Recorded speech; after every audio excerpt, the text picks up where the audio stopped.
గణేశాయ నమః. ఓం శ్రీ మాత్రే నమః. అందరికీ నమస్కారం.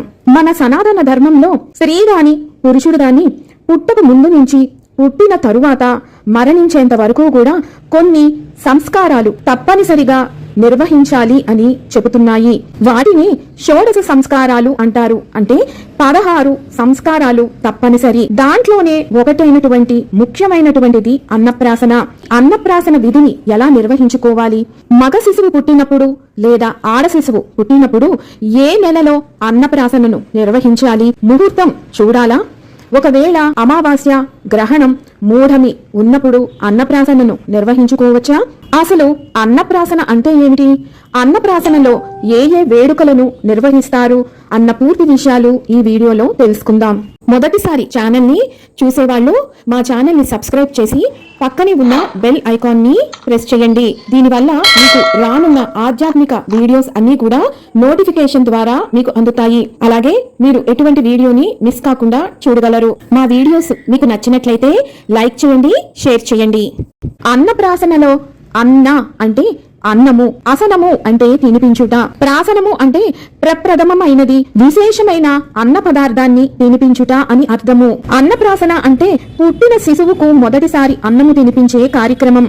అసలు అన్నప్రాసన ఎందుకు చేయాలి అంటే ఈ సంస్కారాన్ని పాటించడం వల్ల శిశువుకు ఆయువు, ఆరోగ్యం, తేజస్సు వృద్ధి చెందుతాయి. శిశువు పుట్టినప్పటి నుంచి తల్లిపాలు తాగుతూ ద్రవ పదార్థాలను మాత్రమే స్వీకరిస్తూ ఉంటాడు. ఆ తరువాత ఘన పదార్థాలను స్వీకరించే ప్రక్రియ మనం అన్నప్రాసన అనే సంస్కారంతో మొదలు పెడతాము. కాలామృత గ్రంథం ప్రకారం మగ శిశువు జన్మిస్తే వారికి సరి సంఖ్య నెలలో అన్నప్రాసనను నిర్వహించాలి.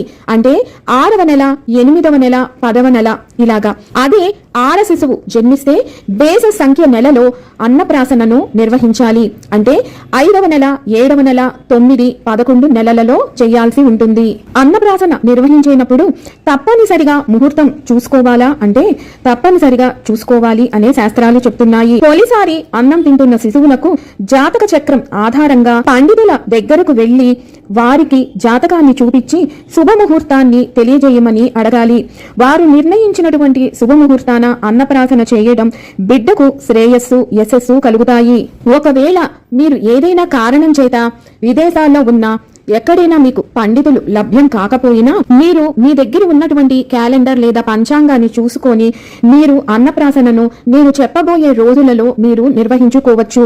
అన్నప్రాసనను విధియ, తదియ, పంచమి, సప్తమి, దశమి, త్రయోదశి తిథులలో, వారాలలో సోమవారం, బుధవారం, గురువారం, శుక్రవారం, నక్షత్రాలలో అశ్విని, రోహిణి, మృగశిర, పునర్వసు, పుష్యమి, ఉత్తర, హస్త, చిత్త, స్వాతి, అనురాధ, ఉత్తరాషాఢ, శ్రవణం, ధనిష్ట, శతభిషం, ఉత్తరాభాద్ర, రేవతి. లగ్న శుద్ధి, దశమ శుద్ధి కలిగినటువంటి వృషభ లగ్నం, మిథున లగ్నం, కన్యా లగ్నం, కర్కాటక లగ్నం, ధనస్సు లగ్నం, మీన లగ్నాలలో అన్నప్రాసనను నిర్వహించుకోవచ్చు. అన్నప్రాసన తంతువు అనేది మధ్యాహ్నం 12 గంటల లోపలే నిర్వహించాలి. ఒకవేళ పండితులు లభ్యం కాలేదు, మీకు మీరు ముహూర్తాన్ని నిర్ణయించుకోలేకపోతున్నారు అనుకున్నప్పుడు కాలామృత గ్రంథంలోనే మరొక విషయం చెప్పబడి ఉన్నది. అది ఆడ శిశువు జన్మిస్తే కనుక 5వ నెల, 5వ రోజు, 5వ గడియలో అన్నప్రాసన చేయాలి. అదే మగ శిశువు జన్మిస్తే 6వ నెల, 6వ రోజున, 6వ గడియలో అన్నప్రాసన చేస్తే మంచిది. ఇది ఆపస్తంభన సూత్రంలో కూడా ప్రమాణంగా కనిపిస్తుంది. ఒకవేళ 5వ నెల, 5వ రోజును గాని, 6వ నెల, 6వ రోజును గాని, గ్రహణం గాని, మూఢమి గాని, అధిక మాసం గాని, శూన్య మాసం గాని, మంగళవారం కాని, అమావాస్య తిథి గాని, అష్టమి గాని ఉంటే అన్నప్రాసన చెయ్యవచ్చా అంటే చెయ్యవచ్చును అనే శాస్త్రాలు చెబుతున్నాయి. ఇది బిడ్డకు తినిపించేటటువంటి ఆహార ప్రక్రియ కాబట్టి ఈ రోజున ఎటువంటి తిథి ఉన్నా సరే, నక్షత్రం ఉన్నా సరే, ఎటువంటి నెల అయినా సరే, ఎటువంటి ముహూర్తంతో నిమిత్తము లేదు అని శాస్త్రాలే ఘోషిస్తున్నాయి. ఒకవేళ 5వ నెల, 5వ రోజు లేదు 6వ నెల, 6వ రోజున అన్నప్రాసన చేయటానికి కుదరని పక్షంలో మిగిలిన నెలల్లో, రోజుల్లో మంచి ముహూర్తం చూసుకొని అన్నప్రాసన చేయవచ్చు. ఇక్కడ అందరికీ ఒక ముఖ్య గమనిక, మూఢమి ఉన్న, శూన్య మాసమైన, అధిక మాసమైన అన్నప్రాసనను నిర్వహించుకోవచ్చు.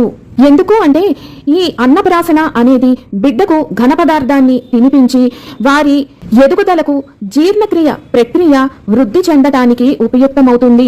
అందుకే ఈ ప్రక్రియను ఎట్టి పరిస్థితుల్లో ఆపకూడదు. శాస్త్రాలు చెప్పిన దాని ప్రకారం శిశువు పుట్టిన జన్మ నక్షత్రం రోజును కూడా మనము అన్నప్రాసన నిర్వహించుకోవచ్చు. జన్మ నక్షత్రం రోజున చాలా పనులు చెయ్యకూడదు అని శాస్త్రం చెప్తోంది. కానీ అన్నప్రాసన చేస్తే చక్కటి ఆరోగ్యం కలుగుతుంది అని అవే శాస్త్రాలు చెబుతున్నాయి. అన్నప్రాసన ఎక్కడ చేయించాలి అంటే కాలామృత గ్రంథం ప్రకారం పుట్టింట్లో చేయించాలి. ఒకవేళ కుదరని పక్షంలో ఏదైనా దేవాలయం లేదా పుణ్యక్షేత్రంలో అన్నప్రాసనను చేయించవచ్చు. అన్నప్రాసన చేసే విధి విధానం తెలుసుకుందాం. అన్నప్రాసన చేయించే రోజు శిశువుకు అభ్యంగ స్నానం చేయించి కొత్త వస్త్రాలను ధరించాలి.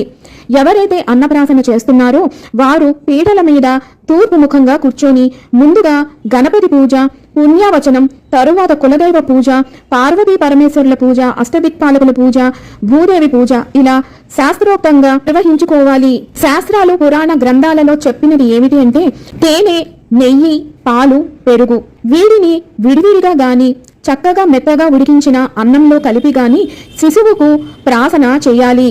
లేదు అంటే ఆవు పాలు, ఆవు నెయ్యి, బెల్లం, తేనె కలిపిన దాంతోటి పరమాన్నం వండాలి. ముందుగా దేవీ దేవతలకు వండినటువంటి పరమాన్నాన్ని నివేదించాలి. నివేదించినటువంటి ఆ పరమాన్నాన్ని శిశువుకు ప్రాసన చేయించాలి. దీనినే అన్నప్రాసన అంటారు.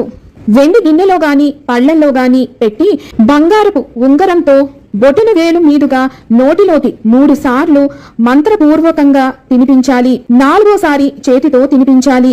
ఈ బంగారు ఉంగరానికి ఎటువంటి జాతి రత్నాలు లేకుండా స్వచ్ఛమైన బంగారంతో చేసిన ఉంగరంగా ఉండేటట్టు చూసుకోవాలి. ఒకవేళ ఉంగరం లేకపోతే బంగారపు స్పూనుతో తినిపించవచ్చు. ఈ రకంగా అన్నప్రాసన చేయడం వల్ల ఆ శిశువుకి కడుపులో ఉండేటటువంటి దోషాలు అన్ని తొలగిపోవటమే కాకుండా అన్నానికి ఎటువంటి లోటు లేకుండా పెరుగుతాడు. అలాగే 10 మందికి కూడా అన్నం పెట్టే స్థితికి ఎదుగుతాడు. ఈ అన్నప్రాసనలో మొదట ఎవరు తినిపించాలి అంటే విష్ణు పురాణంలో చెప్పబడిన దాన్ని బట్టి తల్లి, తండ్రి, మేనమామ, పితామహుడు అంటే తాతగారు, మాతామహులు ప్రాసన చేయవచ్చును. ఈ ప్రక్రియ ఒక్కొక్క ఇంటి ఆనవాయితీని బట్టి ప్రాంతాన్ని బట్టి మారుతూ ఉంటుంది. కొంతమందికి ముందు తండ్రి 3 సార్లు తినిపించిన తరువాత తల్లి 3 సార్లు తినిపించాలి. ఆ తరువాత మిగిలిన ఇంటి పెద్దలు అందరూ కూడా తినిపిస్తారు. కొంతమంది ఇంట తీరుని బట్టి తాతగారు, నానమ్మ తినిపిస్తారు. ముందు తాతగారు 3 సార్లు, తరువాత నానమ్మ 3 సార్లు, ఆ తరువాత తల్లి, తండ్రి 3 సార్లు చప్పున తినిపిస్తారు. ఆ తరువాత మిగిలిన వారు అందరూ నోట్లో పెడతారు. కొంతమంది ఇంట తీరు ప్రకారం మేనమామ చేత అన్నప్రాసన చేయిస్తారు. ఇది ఒక రకమైనటువంటి పద్ధతి. మేనమామ చేసిన తరువాత తల్లి, తండ్రి, తాత, నానమ్మ, తాత, అమ్మమ్మ ఇలా మిగిలిన పెద్దవారు అందరూ కూడా అన్నప్రాసన చేస్తూ ఉంటారు. మీ ఇంట తీరు ఏంటి అనేది తెలుసుకొని దాని ప్రకారం మీరు అన్నప్రాసనను నిర్వహించుకోండి. ఇలా అన్నప్రాసన కార్యక్రమం అంతా కూడా అయిపోయిన తరువాత జీవికా పరీక్ష అంటే కొన్ని వస్తువులను ఉంచి ఆ శిశువుని వదిలి ఏ వస్తువులు తాకుతాడో అనే వేడుకను నిర్వహిస్తారు. అన్నప్రాసన రోజునే ఈ జీవికా పరీక్ష ఎందుకు చెయ్యాలి అంటే అన్నం కేవలం శరీరం మీదకే కాదు బుద్ధి మీద కూడా పనిచేస్తుంది. ఈ శిశువుకి తినిపించినటువంటి అన్నము మానసిక చైతన్యం ఎలా ఉంటుందో చూడాలి. వాళ్ళు పట్టుకున్న వస్తువుని బట్టి ముందు ముందు వీళ్ళకి ఎలాంటి ఆహారం ఇవ్వాలి అనేది మనకి తెలుస్తుంది. ఉదాహరణకు పుస్తకాలు పట్టుకుంటే చదువుకి సంబంధించింది కాబట్టి వాళ్ళ మేధా సంపత్తి, తేజస్సు ఎలాంటి అన్నం పెడితే అది వృద్ధి అవుతుందో అనేది మనం భవిష్యత్తులో వారికి అలాంటి ఆహారాన్ని అందించటానికి వీలవుతుంది. అందుకే మనం ఈ రోజున తప్పనిసరిగా ఈ జీవికా పరీక్షను నిర్వహిస్తాము. అన్నప్రాసన రోజున చేసేటటువంటి ఈ జీవికా పరీక్ష వేడుకలో ఏ వస్తువులు ఉండాలి అంటే మగ శిశువుకు జీవికా పరీక్ష చేసేటప్పుడు ధనం, వీరత్వానికి కత్తి లాంటి వస్తువులు, ఆట బొమ్మలు, పుస్తకాలు, పెన్ను, బంగారపు వస్తువులు పెట్టుకోవచ్చు. అదే ఆడ శిశువు అయితే కనుక పసుపు, కుంకుమ, పుష్పాలు, బంగారం, గాజులు, పెన్ను, పుస్తకాలు పెట్టవచ్చును. వీటితో పాటు ఆటకు సంబంధించిన వస్తువులు పెట్టుకోవచ్చు. శిశువులకు ఎరుపు రంగు అంటే ఎంతో ఆకర్షణీయం. అందుకని ఎర్రటి రంగులో ఉండేటటువంటి ఏదైనా వస్తువు, పక్షి బొమ్మ, ఏనుగు బొమ్మ ఇలాంటివి ఏదైనా ఒక వస్తువును పెట్టవచ్చు. ఇందాక బంగారం అని చెప్పాను కదా, బంగారంలో నగలు గాని ఉంగరం గాని పెట్టవచ్చు. బంగారం లేని పక్షంలో వెండి వస్తువు ఏదైనా పెట్టవచ్చు. అలాగే తీపి పదార్థాలు గాని ఫలాలను గాని పెట్టవచ్చు. రకరకాల రంగురంగుల వస్త్రాలను పెట్టవచ్చు. పురాణ గ్రంథాలను గాని తాళ్లపత్ర గ్రంథాలను గాని పెట్టవచ్చు. విభూది పండును పెట్టవచ్చు. ఇలాంటి వస్తువులన్నీ కూడా ఒక చాప గాని కొత్త దుప్పటి గాని పరిచి దాని మీద ఈ వస్తువులు ఒకదాని పక్కన ఒకటి ఉంచి శిశువును కొంచెం దూరంలో పడుకోబెట్టి వాటిని అందుకోమని సైగలు చేస్తారు. ఆ శిశువు పాక్కుంటూ వచ్చి తనకి ఆసక్తిగా ఉన్నటువంటి వస్తువును తాకుతారు. వారు తాకిన వస్తువును బట్టి వారి మనస్తత్వం ఏమిటి, వారికి దేంట్లో ఆసక్తి ఉంటుంది అని నిర్ణయించుకుంటారు. కానీ ఒకటి గుర్తుంచుకోండి, ఇది కేవలం వేడుక మాత్రమే. పట్టుకోకూడని వస్తువు ఏదైనా పట్టుకుంటే వాళ్ళు ఇలా అవుతారు అలా అవుతారు అని మాత్రం బెంగ పెట్టుకోకూడదు. విన్నారు కదా అన్నప్రాసనకు సంబంధించిన పూర్తి విషయాలను, మీకు గల ధర్మ సందేహాలను. మరొక వీడియోతో మళ్ళీ మిమ్మల్ని అందరినీ కలుసుకుంటాను. సెలవు మరి. సర్వం ఈశ్వరార్పణమస్తు. స్వస్తి.